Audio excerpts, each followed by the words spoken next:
আসছি সেন্ট মার্টিনের দক্ষিণ বিচে। আমার সাথে আসছে আমার 3 কলিগ, তুহিন, তারপরে কামরুল ভাই, তারপর হচ্ছে জিয়া ভাই। তো আমরা হচ্ছে কিছুক্ষণ এখানে থাকবো, দেন আমরা আবার চলে যাব আমাদের রিসোর্টে। তো এখানে আজকে প্রচুর মানুষের সমাগম, প্রায় হচ্ছে আপনার 100+ মানুষ হবে।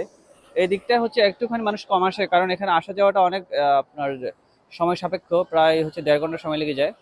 এই জন্য এখানকার মানুষ খুব একটু কম আসে। তো এই সেন্ট মার্টিনের সবচেয়ে সৌন্দর্যের জায়গা হচ্ছে এইটা। এটা এতটাই সুন্দর, এখানকার পানি এতটাই নীল, আপনাকে মানে বিমোহিত করবে, মানে আপনার মোহিতর চেয়েও বেশি বিমোহিত করবে।